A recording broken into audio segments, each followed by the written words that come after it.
Vamos a ir a la palabra del Señor en esta mañana y eh, hemos terminado ya todo el capítulo 1 de la carta de Pablo a los Colosenses y vamos a entrar ahora al capítulo 2 con un tema muy relevante, muy interesante, porque acá ya Pablo está entrando, ya ha mencionado elementos doctrinales dentro de su carta, pero acá vamos a ver a Pablo exponiendo de manera muy frontal, muy confrontacional incluso, lo que tiene que ver la superioridad de Jesucristo con respecto a esta herejía colosense de la que hemos estado hablando, que se ha querido infiltrar no solamente en Colosas, sino que también en las otras dos ciudades, las iglesias que están también en Hierápolis y la iglesia que está en la Odisea.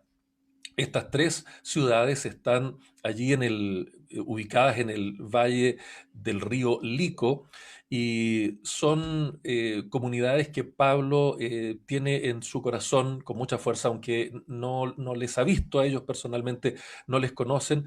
Hay expertos que dicen que Pablo sí tiene que haber pasado por allí, pero seguramente no para quedarse, ¿no? Entonces, es bien interesante lo que está ocurriendo. Hay una herejía gnóstica o protonóstica, prenóstica probablemente, que está tratando de infiltrar a estas iglesias. Y por lo tanto, la carta de Pablo a los Colosenses es una maravillosa cristología, una preciosa demostración de quién es Jesucristo. Y aquí Pablo va a comenzar ahora en esta parte doctrinal. Así que vamos a leer el capítulo 2, los versículos 1 al 5 en esta mañana para hablar acerca de algunas precisiones que Pablo va a hacer con respecto a lo que va a comenzar a explicar ahora en su preciosa carta. Doy lectura a la palabra de Dios, Colosenses capítulo 2, versículos 1 al 5, en el nombre glorioso de nuestro Señor y Salvador Jesucristo. Porque quiero que sepáis cuán gran lucha sostengo por vosotros y por los que están en la Odisea y por todos los que nunca han visto mi rostro, para que sean consolados sus corazones, unidos en amor, hasta alcanzar todas las riquezas del pleno entendimiento, a fin de conocer el misterio de Dios el Padre y de Cristo, en quien están escondidos todos los tesoros de la sabiduría y del conocimiento. Y esto lo digo para que nadie os engañe con palabras persuasivas, porque aunque estoy ausente en cuerpo, no obstante, en espíritu estoy con vosotros, gozándome y mirando vuestro buen orden y la firmeza de vuestra fe en Cristo. Amén. Bendito sea el Señor para siempre. Aquí vemos entonces cómo Pablo comienza a demostrar que Jesucristo es superior en relación a estas difusas ideas que esta herejía que se estaba infiltrando en la iglesia pretendía señalar. Ideas bien complejas que ya vamos a ver más adelante en los sermones que vienen en esta serie para conocer en detalle qué ideas estaban tratando de meter estos herejes, ¿no? Los primeros 8 versículos de la carta, perdón, del capítulo 2, que vamos a comenzar a estudiar hoy día, nos muestran dos cuestiones importantes. Primero, Pablo hace una serie de precisiones respecto de su ministerio, de lo que él está intentando hacer con la iglesia. Y lo segundo es que Pablo también incluye algunas exigencias a sus lectores, que seguramente va a ser el tema del sermón del próximo domingo. Así que en esta mañana vamos a considerar 3 precisiones que orientarán más adelante la exposición doctrinal de Pablo. 3 precisiones del apóstol Pablo hacia la iglesia de Colosas. Lo primero que hay que señalar es que Pablo hace precisiones acerca de lo que es su lucha apostólica. El versículo 1 del capítulo 2 dice, porque quiero que sepáis cuán gran lucha sostengo por vosotros y por los que están en la Odisea y por todos los que nunca han visto mi rostro. Eso dice Pablo allí. Esa palabra porque, con la que Pablo inicia este, este versículo, es un conector, es la palabra que va a mostrarnos que lo que está diciendo ahora está fuertemente conectado con lo que ha dicho ya anteriormente. Entonces tenemos que conectar un poco lo que viene acá con el sermón de la semana pasada, ya que Pablo va a expresar acá un deseo, y allí es donde usa la palabra quiero. Eso en el original, en griego, es la palabra celo, que muestra un deseo profundo. Pablo, en razón de lo que ha explicado anteriormente, es que ahora va a comunicar un deseo profundo, porque quiero, dice Pablo, quiero que sepáis. Esta expresión Pablo la ha utilizado en otros contextos para explicar asuntos muy importantes y en este caso va a usar esta palabra quiero para hacer una especie de transición de lo que está explicando para entrar en una temática un poco más, ¿qué podríamos decir? Más íntima, más personal, pero muy relevante. Pablo va ahora a hacer una transición, va a abrirnos su corazón. Y esto es algo bien interesante porque nos va a mostrar qué sentido tiene esta lucha que él está sosteniendo. Quiero que sepáis cuán gran lucha sostengo. Eso es bien interesante acá en lo que Pablo está señalando. Es una transición de un argumento más bien genérico que Pablo ha estado desarrollando y ahora va a entrar en una cuestión más íntima. Quiero que sepáis, Pablo tenía la intención expresa, íntima, de que las iglesias a las que él está escribiéndoles supieran qué sentido tiene esta lucha, esta batalla que él está llevando a cabo. Cuando usa la expresión una gran lucha, nos damos cuenta de que es un conflicto extremo, no es una peleita cualquiera, no es una cosa circunstancial. Pablo usa aquí la palabra agona para expresar una gran lucha, una agonía. Esa palabra se asocia con las competencias atléticas o también con la acción militar que tiene un atleta o que tiene un militar que está en medio de una batalla, pero que está sintiéndose en una condición extrema, está sintiéndose agónico, está casi al borde del colapso con esta lucha interna que él está sosteniendo. Es interesante también que cuando se usa esta expresión, cuán gran lucha sostengo, esa expresión que nuestra Reina Valera traduce como sostengo, es una expresión en griego que es ejo, que significa que yo sostengo, pero está en un presente activo, en un presente indicativo y está en voz activa. ¿Qué significa eso? Que es una lucha persistente, que se mantiene en el tiempo. No es una lucha circunstancial, no es algo que está pasando en el momento y que ya se va a terminar. No es algo que ocurrió en el pasado, es algo que está experimentando ahora una lucha agónica pero que no tiene muchas posibilidades de parar porque es algo continuo. Por eso dice que sostengo y está en un presente continuo. Eso es muy interesante también y nos puede ir dando luces de qué sentía Pablo. Recordemos que él está preso, está en la cárcel, no tiene posibilidades de movilidad.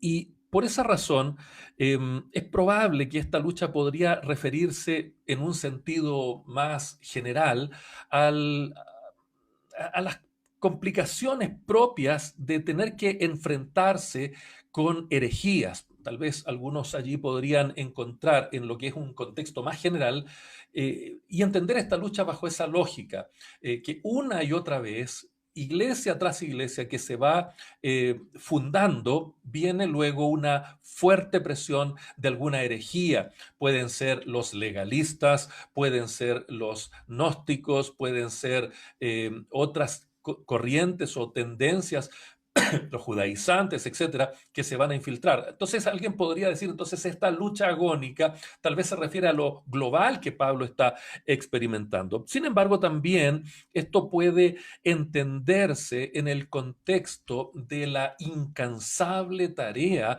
que ha desarrollado y que está desarrollando el apóstol Pablo por dar a conocer el Evangelio. Es una lucha a muerte, es una lucha agónica. Pablo no descansa, ha experimentado de todo, persecuciones, apedreamientos, traiciones, etcétera. Entonces probablemente también otros podrían decir, entonces la lucha de Pablo podría estar referida entonces a el mismo trabajo de predicar el evangelio, dar a conocer la palabra de una manera tan exigente.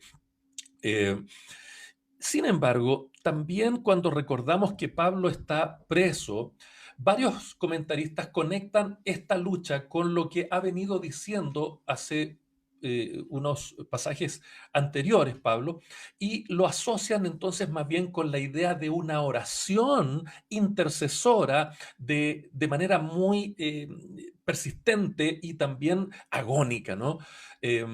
Varios comentaristas señalan que la manera que tiene Pablo de luchar, eh, ahora que está sin posibilidad de desplazamiento, que está confinado, que no tiene posibilidad de ver cara a cara a los hermanos, entonces la única herramienta que le queda para poder persistir en preocuparse de los hermanos, en ocuparse de ellos, es la oración, una oración de intercesión, una oración pidiéndole al Padre que las personas de la iglesia no decaigan en su fe, no se quebranten frente a las infiltraciones heréticas de las que estaba siendo objeto la iglesia de Colosas y también la de la Odisea y probablemente también la de Hierápolis, al menos estas tres iglesias que estaban en una zona geográfica específica. Entonces, para muchos, Pablo está expresando que su lucha agónica se refiere a la oración, a la intercesión. La única posibilidad que tenía Pablo de acceder a información era a través de Epafras, quien probablemente era el pastor de Colosas, y de Aristarco, que son los colaboradores que le proveen de información a él. Pero también hay otra posibilidad y me gustó mucho cuando contrasté lo que estaba entendiendo de este pasaje, me gustó mucho lo que aporta el comentarista inglés William Barclay. Él ofrece una interesante posibilidad y me voy a permitir citar textualmente lo que dice William Barclay. Vamos a leerlo textualmente. Barclay dice, puede que estuviera, puede que se estuviera produciendo otra lucha en la mente de Pablo. Era un ser humano, como todos, con problemas propios de cualquier ser humano. Estaba preso, esperando que le juzgara Nerón, y muy probablemente la sentencia sería de muerte.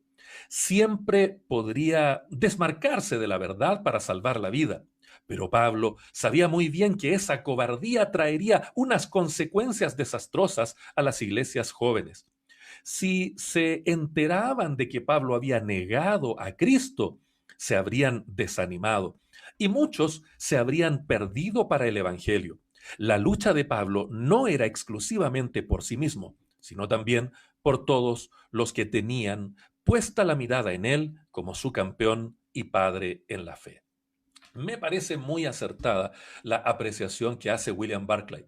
Seguramente también la carga, el peso de saber que estaba pronto a ser juzgado y probablemente condenado y seguramente condenado a muerte, nada más y nada menos que por el propio emperador Nerón, sin duda alguna, imponía una fuerte carga en Pablo, como en cualquier ser humano, de claudicar, de procurar salvar su vida, pero para salvar su vida habría tenido que negar la fe. Entonces esta es una lucha agónica, una lucha muy fuerte y que tiene que ver con la responsabilidad de un ministro, con la responsabilidad de un servidor del Señor. Y esta lucha no era solo por él, no era una lucha que tuviera que ver con sus propios, su propia subsistencia, era una lucha que él estaba dando, de nuevo vemos, por otros. Dice que esta lucha la sostiene por vosotros y por los que están en la Odisea y por todos, subraye todos, los que nunca han visto mi rostro. Entonces, esta lucha no solo era por los colosenses, también por los de la Odisea, también seguramente por los de Hierápolis. Estas tres congregaciones jóvenes seguramente estaban siendo afectadas.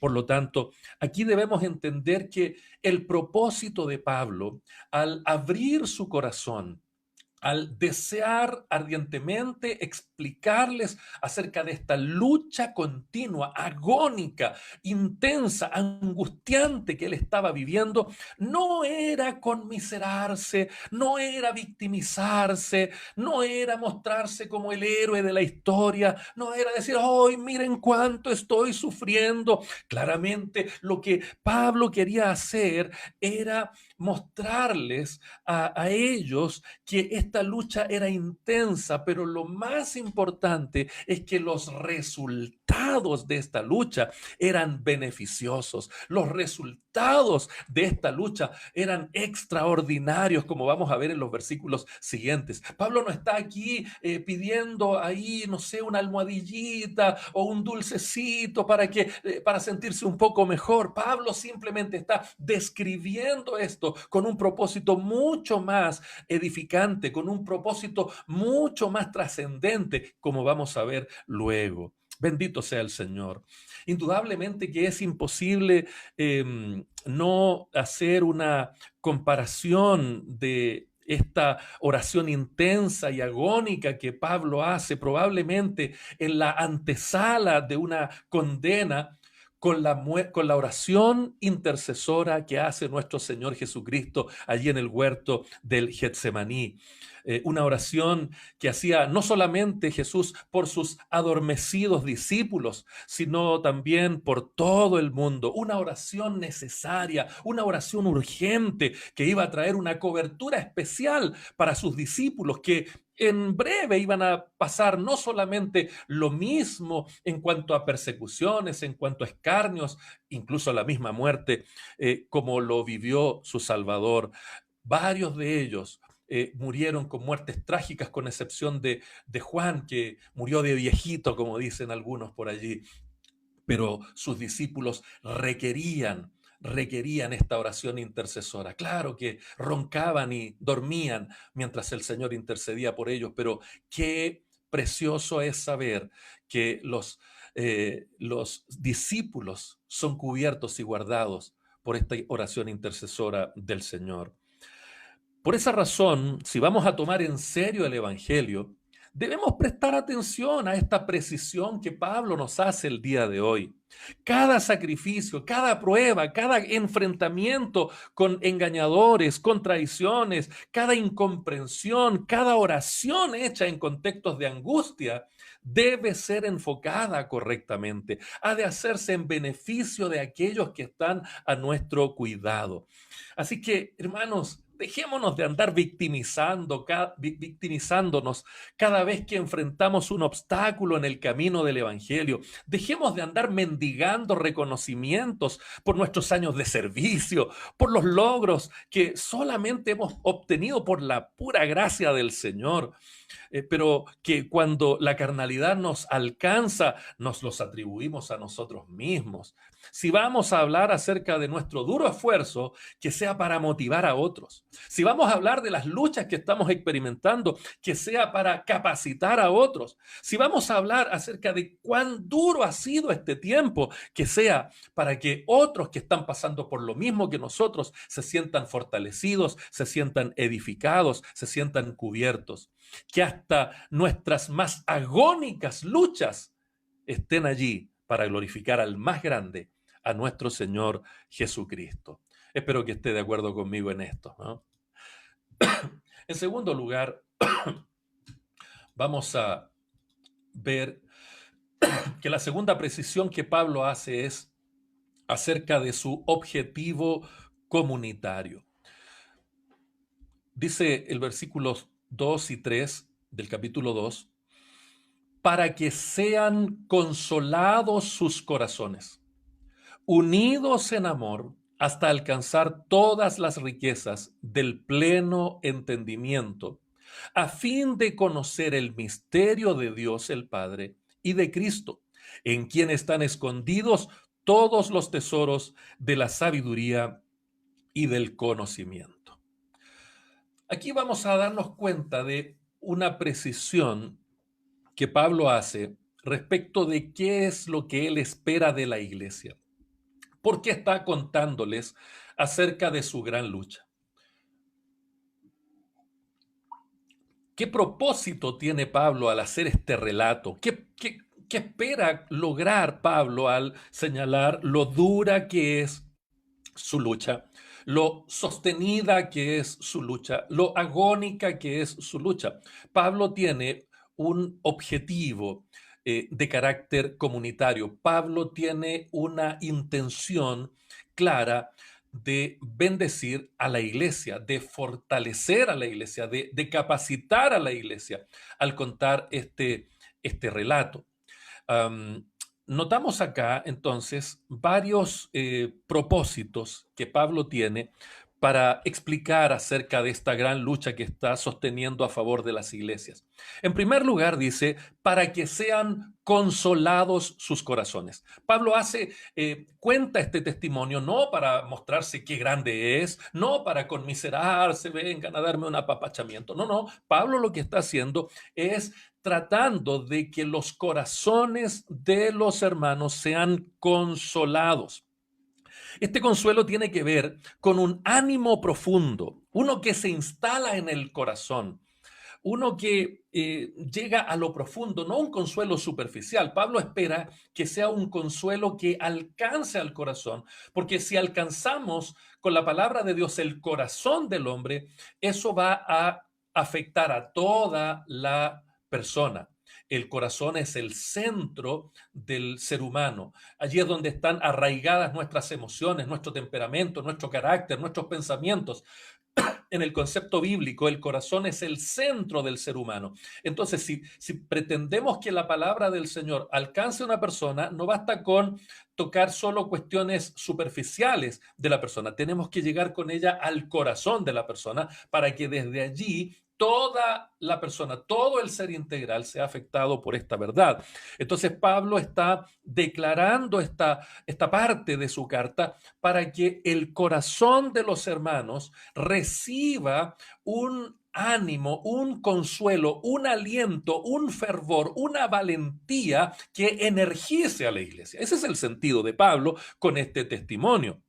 No es mostrarse como el superhéroe de la historia. La palabra consolados acá es la palabra paraclesosin, una palabra que viene de parakaleo en el griego, que significa llamar al lado de. Y esta palabra seguramente, sobre todo los que somos pentecostales, la conocemos bastante bien, porque en los capítulos 14 al 16 del Evangelio según San Juan, es la palabra que se utiliza para describir el ministerio del Espíritu Santo. Él es el Paracletos, el que es llamado a nuestro lado para fortalecernos. Es como la idea de un advocatus, un abogado que viene a nuestro lado para ayudarnos, para defendernos, para acompañarnos. Eso es lo que hace el Espíritu Santo en su ministerio, Paracletos, el que está llamado a nuestro lado. Por lo tanto, cuando el corazón es fortalecido por el Señor, cuando el Señor viene a fortalecer nuestro corazón, entonces la vida se vuelve realmente victoriosa. El segundo propósito que vemos acá en Pablo es que él espera que la iglesia esté unidos en amor, que los miembros de la iglesia estén unidos en amor. Um, Relata él lo que es su lucha para que los hermanos estén unidos en amor. Eh, Pablo lo que espera acá es precisamente que su historia, que su testimonio, que este abrir el corazón traiga unidad a la iglesia. La palabra que se utiliza aquí para unidos es una palabra griega que significa ser unificados. Es una palabra que tiene la idea de ser o llegar a ser formado o combinado en un todo. Y eso es tremendo. El propósito de Pablo, entonces, es que la iglesia logre desarrollar tal nivel de unidad que los miembros entre sí se combinen, se entrelacen, se unan de tal manera que lleguen a ser uno solo, no varios, no divididos, no el grupito de este, el grupito del otro, no, que sean entrelazados para que sean uno. Y eso es extraordinario porque la fortaleza de esta unión está radicada en el vínculo perfecto que es el amor, el bendito amor cristiano, ese amor que mira por el otro, ese amor que es capaz de ver al otro como superior, ese amor que es capaz de ceder a los derechos para ir al encuentro del otro y estar conectado con ese otro siendo uno. Con tal nivel de conexión, el apóstol espera entonces que esa unidad se mantenga y que permanezca sin debilitarse, sin destruirse, porque dice, unidos en amor hasta alcanzar, nota eso, ¿eh? Unidos en amor hasta alcanzar todas las riquezas del pleno entendimiento. Pablo no está esperando que los hermanos al escuchar, oh, cuánto está sufriendo Pablo, es como los velorios, ¿no? En los velorios todos nos queremos, todos nos amamos, becho, becho, ¿ah? Pucha, el abuelito tanto, la abuelita tanto, que era bueno el final, todos nos abrazamos, lloramos, después empezamos con los chistes, después empezamos a acordarnos que este nos debe tanto y al día siguiente, después del funeral, se acabó la unidad. No, señor, ese no es el propósito de Pablo. Pablo no quiere establecer una unidad por lástima. Pablo espera que se produzca una unidad en amor y dice, hasta alcanzar las riquezas del pleno entendimiento. Note eso, por favor. La unidad de la iglesia tiene que ser el instrumento que nos permita llegar a conocer y a disfrutar todas las riquezas del pleno entendimiento. Esa unidad se expresa en el original entonces griego como una acción definitivamente realizada. Ese es el sentido de unidos, algo que ocurrió, algo que está establecido y que no lo separa nadie, no lo divide nadie. La unidad de los creyentes es un hecho definitivo en donde el Espíritu liga a cada uno con los demás en Cristo, en el amor del Señor. Por esta razón, Pablo en su carta a los Efesios, en el capítulo 4, versículo 3, denomina esto la unidad del Espíritu. Bendito sea el nombre del Señor.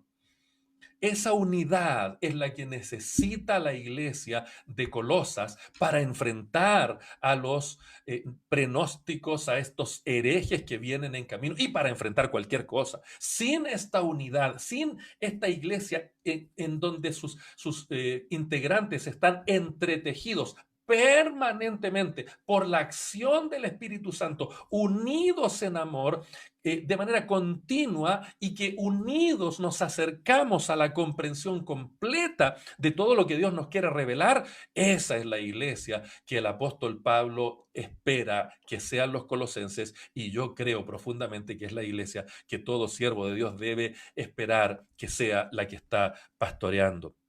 Déjeme decir un par de cosas más acerca de eso, de hasta alcanzar todas las riquezas del pleno entendimiento. La unidad que el Espíritu Santo produce entre los miembros de la iglesia debe conducirnos a este tercer propósito que tiene Pablo para con las iglesias, con corazones fortalecidos, con integrantes entrelazados entre sí por el amor. Así y solo así vamos a llegar a alcanzar y a disfrutar todas las riquezas del pleno entendimiento. Esa palabra entendimiento en el griego es suneseos o syneseos, lo cual, de acuerdo al ya citado William Barclay, es lo que podríamos llamar conocimiento crítico o discernimiento. Es la habilidad, dice Barclay, de analizar una situación y decidir las medidas prácticas que son necesarias. La iglesia verdadera debe tener el conocimiento práctico de lo que hay que hacer cuando hay que tomar decisiones. No que yo quiero esto, que yo quiero esto y después al final mano alzada, democracia. No, no, no, eso no funciona. La idea es que para que la iglesia tome buenas decisiones necesitamos estar con los corazones fortalecidos, unidos por el Espíritu Santo en amor con los demás hermanos, y solo allí vamos a tener esa percepción, esa comprensión, ese entendimiento para hacer las cosas bien. ¿Y para qué todo eso? Y ahí llegamos al cuarto propósito que tiene Pablo acá para dar a conocer lo que es su lucha. Dice, a fin de conocer el misterio de Dios el Padre y de Cristo, en quien están escondidos todos los tesoros de la sabiduría y del conocimiento. Impresionante. Como que Pablo nos está haciendo una descripción perfecta y maravillosa de qué es la plenitud, qué es el pleroma, qué es lo más elevado de la sabiduría. Y aquí lo señala. Esta es la manera de entender el misterio. ¿Cuál es este misterio? Cristo, ya lo ha dicho anteriormente. El gran misterio de Dios el Padre y de Jesucristo es Él, es Cristo, en quien, dice, están escondidos todos los tesoros de la sabiduría y del conocimiento. Es en Jesucristo entonces donde están esos tesoros. No es en una secta como los prenósticos que se están metiendo acá. No es en un personaje especial. No es en algún místico que tiene una revelación sobrenatural que le cayó de por ahí. No, Señor. Todo el conocimiento y la sabiduría están en Cristo. Y me gusta que Pablo utilice esta expresión, en quien están escondidos, escondidos. Qué interesante. Esa palabra escondido en griego es apócrifos. Y era la palabra, una de las palabras favoritas de los gnósticos, apócrifos, escondidos, escondido de la visión común. En otras palabras, secreto. Los gnósticos creían en un conocimiento secreto que era necesario para la salvación y usaban esto en sus libros y lo llamaban el secreto, lo apócrifo, porque estaba fuera del alcance de la gente común y corriente. Pero aquí cuando Pablo utiliza esta palabra apócrifos, escondidos, él lo que está diciendo que nuestro conocimiento no está escondido en libros ininteligibles, sino que está en Cristo y por lo tanto está abierto a todas las personas de todas partes. La verdad del Evangelio no es un secreto escondido, sino que es una verdad revelada. Bendito sea el nombre del Señor para siempre. Por lo tanto, entonces, es la aprehensión de la verdad. La sabiduría es la aplicación a la vida. Conocimiento y sabiduría. Conocimiento y sabiduría. Conocimiento, tomar la verdad, y sabiduría es aplicar la verdad a la vida. Conocimiento es entonces tener un juicio prudente y la sabiduría es una acción prudente y ambos se encuentran en Cristo. Ambos están en Cristo. Esta sabiduría que, como Pablo le dice a los corintios, es necedad para el mundo, perdón, a los romanos les dice es necedad, no bien digo, a los corintios les dice necedad para el mundo, pero en Cristo nos ha sido dada solo por la gracia del Señor. Para nosotros esta sabiduría es justificación, es redención, es santificación. Bendito sea el nombre del Señor para siempre. A la luz de la historia de la iglesia, podemos darnos cuenta de los grandes errores de visión que han cometido varios de sus líderes. Estas visiones o propósitos equivocados que muchas veces vemos en distintas etapas de la historia han producido divisiones, injusticias, desviaciones doctrinales y grandes pecados. Desde la construcción de fastuosos templos o catedrales, financiadas muchas veces con la explotación de gente ignorante y que hoy día solamente sirven para valorar a los arquitectos de aquella época y aumentar el desprecio hacia aquella forma de cristianismo desorientado, que no tenían a Cristo como el centro de sus vidas, sino la pompa, la gloria humana, la arrogancia humana, hasta las verdaderas masacres y abusos sexuales o alianzas con ideologías perversas que vemos también tristemente en la actualidad. Por lo tanto, saquemos lecciones de la historia y volvamos a poner la palabra de Dios correctamente interpretada como el centro y como el enfoque principal de nuestra visión. tengamos los mismos propósitos de Pablo. Esforcémonos hasta la agonía para que los corazones de los hermanos sean consolados, animados y fortalecidos a tal magnitud que la iglesia se llene de un amor que nos haga estar arraigadamente unidos, entretejidos los unos con los otros, para que de esa manera nos acerquemos a tener la comprensión necesaria, el entendimiento necesario que nos lleve a ver y a descubrir la verdadera y única sabiduría plena que solo se encuentra en Jesucristo. Solo en Cristo está la sabiduría que necesitamos tener. Rechacemos, hermanos. Pongámonos de acuerdo en rechazar cualquier visión, cualquier ideología, cualquier liderazgo que pretenda llevarnos a desviarnos de Jesucristo, dividiéndonos o debilitando nuestro compromiso con esta lucha incansable que debemos tener. Que esa sea nuestra visión, como Pablo también la tenía.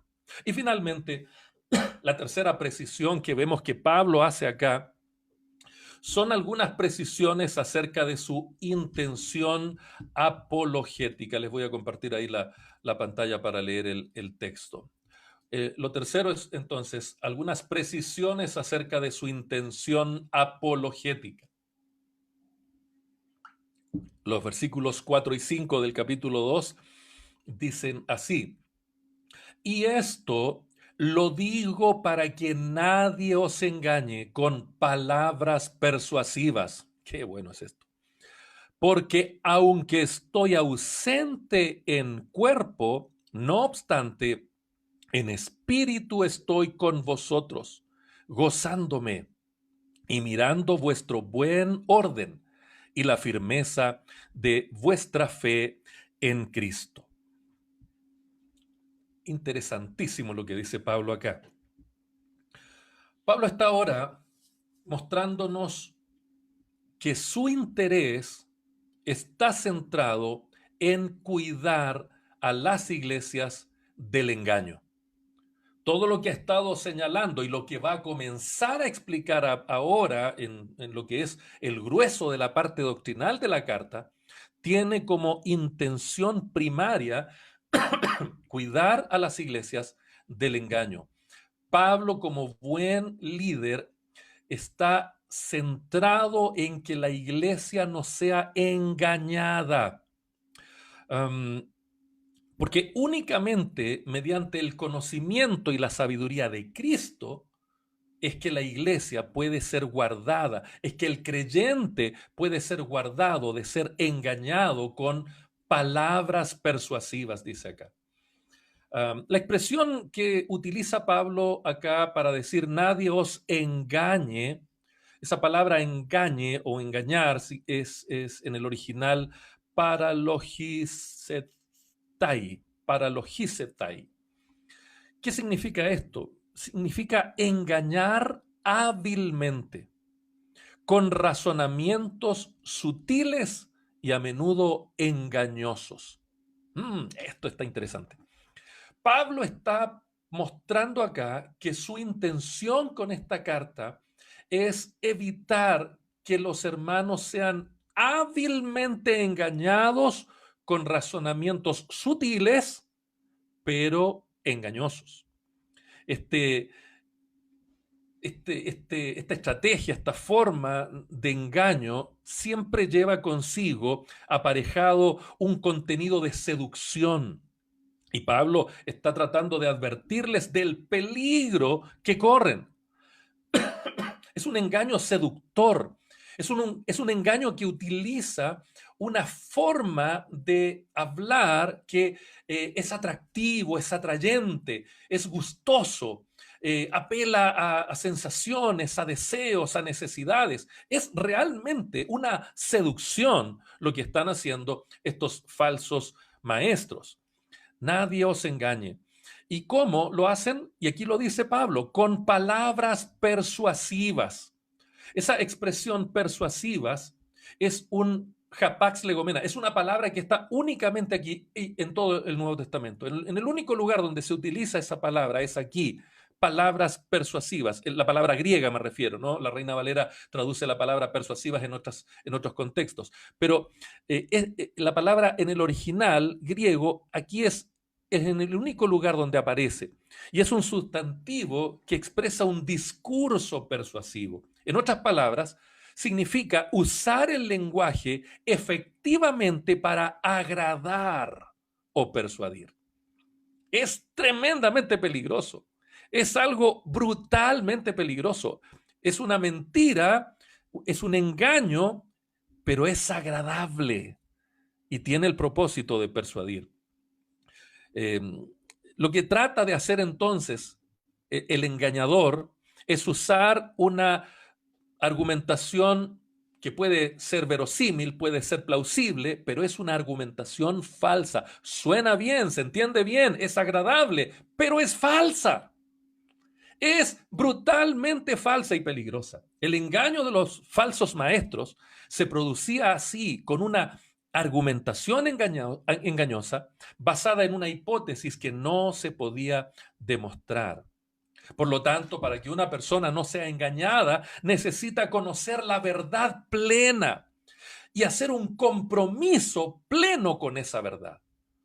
Esto es lo que aprendemos acá. La verdad plena se encuentra en Jesucristo, pero no solamente me basta saber que en Jesucristo está la sabiduría, tengo que hacer un compromiso con esa verdad, tengo que hacer un compromiso con Jesucristo, tengo que tener un compromiso diario de conocer la palabra, de entender la palabra, de aplicar la palabra, de vivirla en mi vida. Tengo que tener no solamente saber qué es la verdad, sino que comprometerme con la verdad. Y aquí es donde a veces fallamos. Sabemos que Jesucristo es el camino, la verdad y la vida y lo repetimos como loros. Pero ¿cuál es mi compromiso con esa verdad? ¿Cómo estoy apropiándome de esa verdad? ¿Cómo estoy profundizando en esa verdad? ¿Cómo estoy promoviendo esa verdad? Ahí hay un problema. Ahora, ese proceso de no solamente conocer la verdad plena, sino que comprometerme con ella, debe ser algo supervisado. Y yo sé que aquí esta parte del sermón se va a poner desagradable y tal vez vamos a perder varios amigos que nos están escuchando acá, porque esto no le gusta a nadie. No, esta palabra supervisar, ay, ahí como que nos sentimos complicados, nos encanta la libertad, mandarnos solos, pero esta es una verdad que tiene que ser supervisada. El compromiso de la iglesia con la verdad tiene que ser supervisado.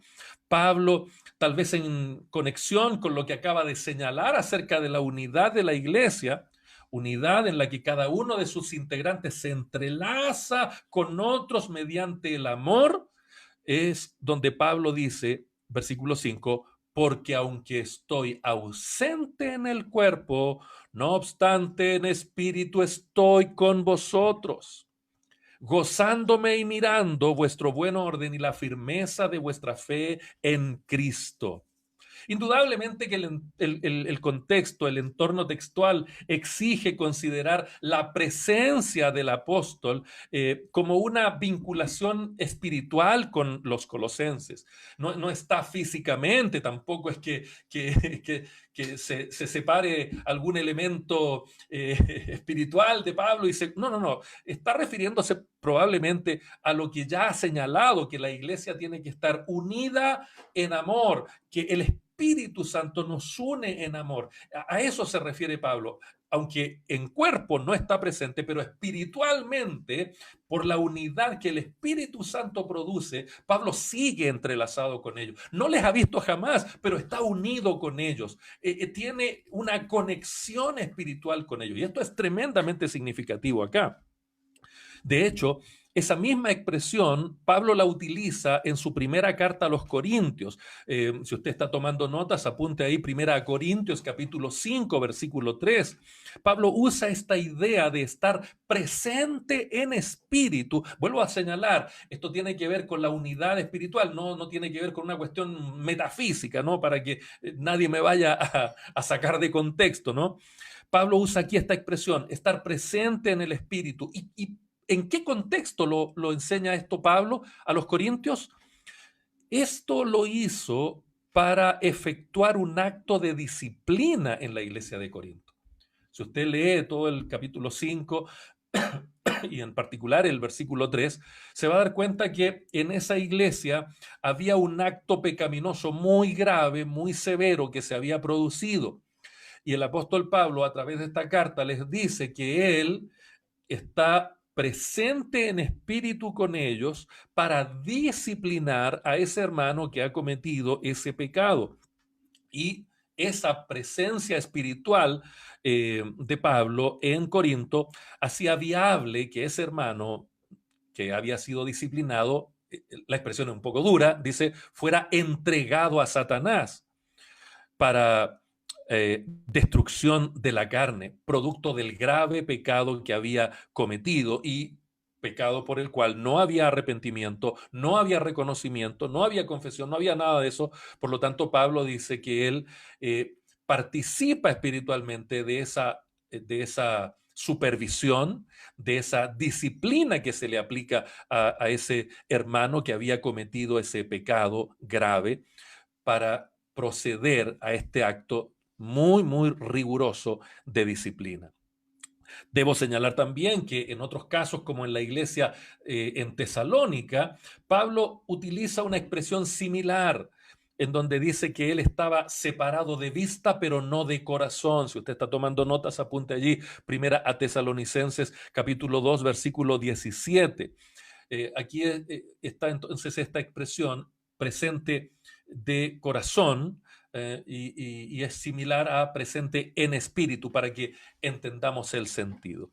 Ah, es interesante entonces que el compromiso con la palabra de Dios, el compromiso con la sabiduría de Cristo que nos es revelada por el Señor, requiere una supervisión, requiere que se esté evaluando. Necesitamos dar cuenta de cuán comprometidos estamos con la palabra, cuán comprometidos estamos con lo que el Señor nos está revelando y dando a conocer. Y eso debe ser supervisado. Vemos ahí esos ejemplos. Y eso es lo que Pablo está diciendo acá en este pasaje. Y esto digo para que nadie se engañe con palabras persuasivas, porque, verso 5, aunque estoy ausente en cuerpo, no obstante en espíritu estoy con vosotros, insisto, espiritualmente, gozándome. Miren la supervisión que hace Pablo, qué maravilla. Aquí no es como en Corinto, que tuvo que aplicar disciplina. Acá se gozó el apóstol. Verso 5, la parte final. Gozándome y mirando vuestro buen orden y la firmeza de vuestra fe en Cristo. La supervisión espiritual de Pablo acá es gozosa en Colosas. Por estas dos razones, había dos elementos que Pablo podía evaluar.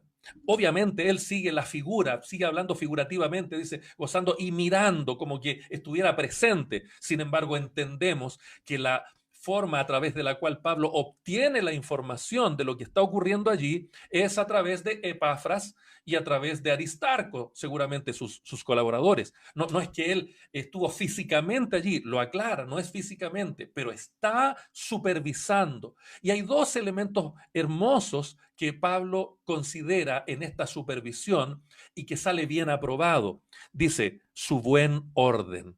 Esa palabra orden es taxin, significa una condición de arreglo regular o apropiado en cuanto a carácter o dignidad. Es decir, ellos en cuanto a carácter o dignidad estaban en orden. No, en cuanto a su carácter, no había espacio para que se metiera algo herético en ellos. Ellos estaban en orden, su carácter estaba en orden, su buena disposición estaba en orden. Y lo segundo, y lo más poderoso, de la evaluación o de la supervisión que Pablo hace, seguramente en razón de los informes que sus colaboradores le han dado, es que los hermanos tenían firmeza en su fe en Cristo. Esta expresión firmeza en el original tiene la idea de hacer algo firme o sólido.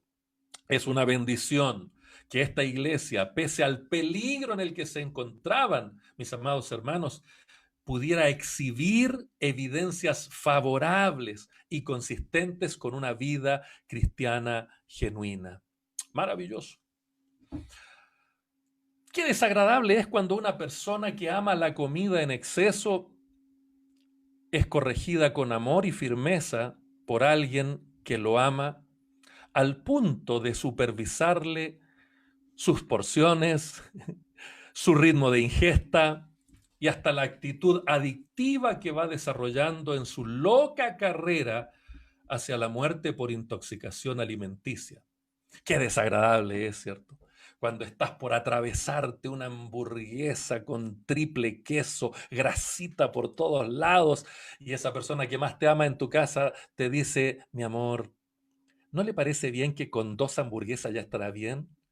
Esa tercera podría guardarla para la 11. Yo creo que a nadie nos gusta que nos supervisen, ¿no? Pero cuánto bien nos hace. Cuánto bien hace que alguien que nos ama, que se preocupa por nosotros, esté atento a cuando hacemos algo bien para elogiarnos o cuando estamos haciendo algo mal para corregirnos. Qué bien nos hace. Sin embargo, esa supervisión por regla general es desagradable. Así de desagradable también puede ser para algunos que un líder eclesiástico como un pastor, un diácono, les corrija cuando están en medio de una seductora relación con una herejía. Pero así de valiosa también es la corrección si el alma de aquel adicto al error doctrinal puede ser salvada y puede ser librada. Dejemos entonces que la autoritativa palabra de Dios nos corrija a través de los instrumentos que el Señor utiliza. Seamos causa de gozo para los líderes genuinos y legítimos, como lo hacían los colosenses con Pablo, quienes al ser inspeccionados exhibieron un buen orden y una firmeza en su fe en Cristo. Cuando uno de nuestros Epafras o Aristarcos de nuestra iglesia te llame por teléfono, no te irrites, no le cuelgues, no le hagas pensar que tienes problemas de conexión, no te molestes, no le llames la atención, no te salgas del tejido de amor en el que la iglesia debe estar avanzando para acceder a las riquezas del conocimiento y la sabiduría que solo se encuentra en Cristo. No te salgas de ese grupo de WhatsApp.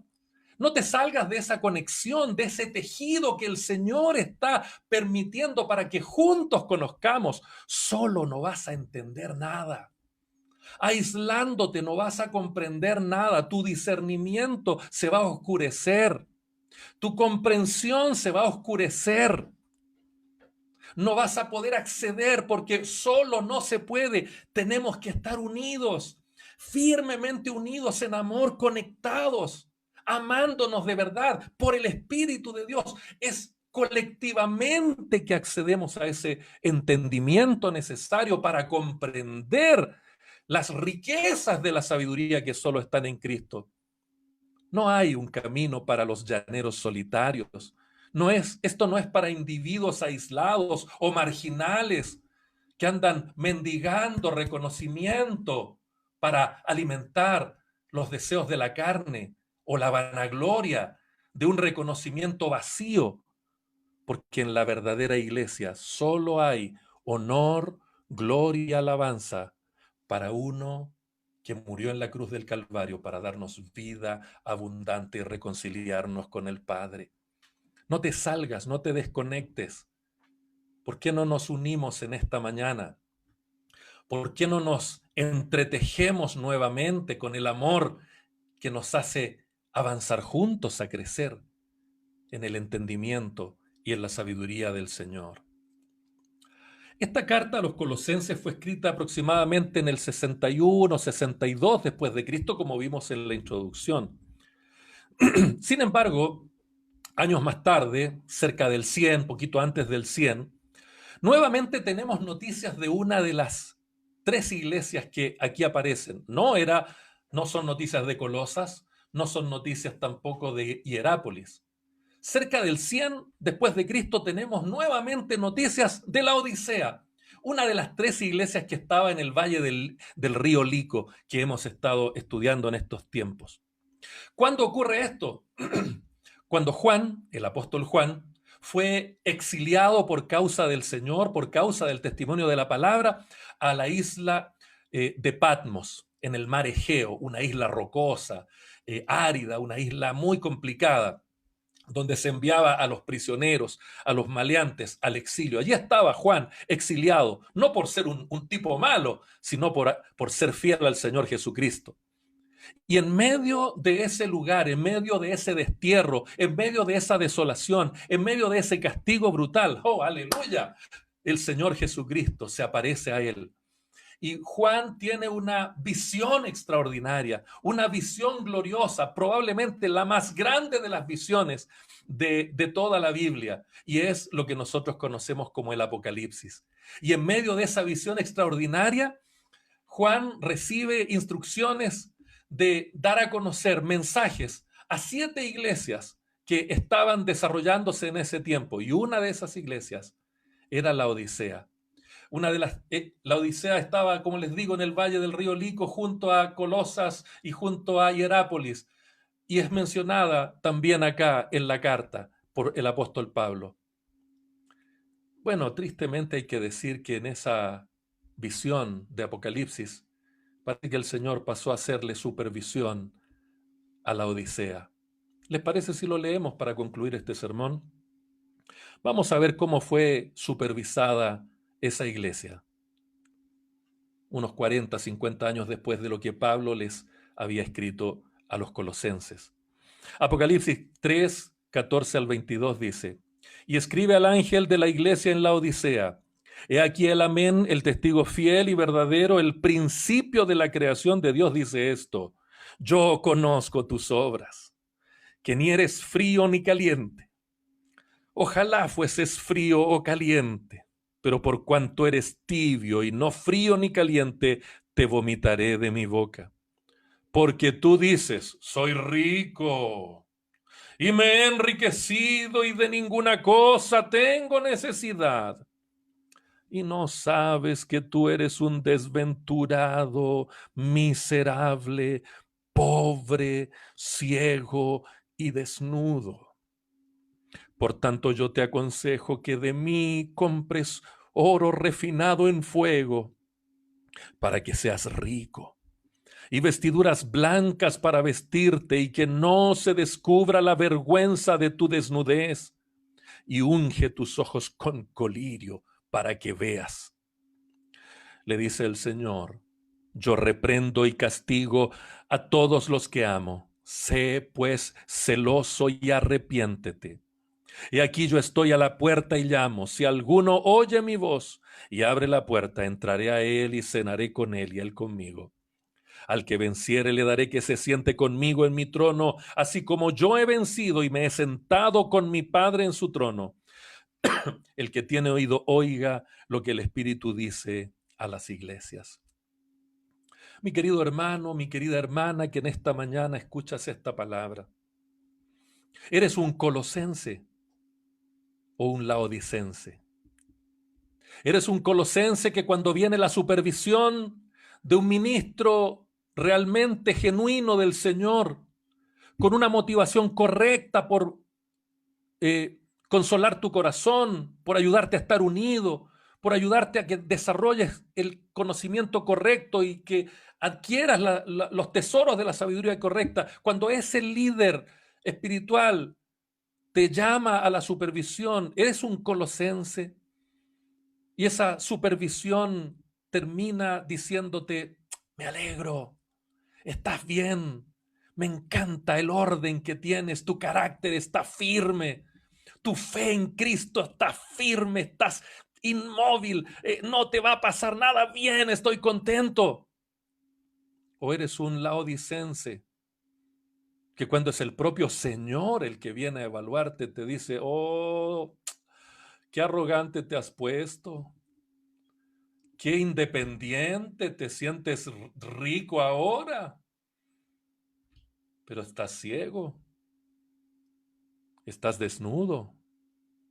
Acércate a mí, dice el Señor. ¿Eres un colosense o eres un laodicense?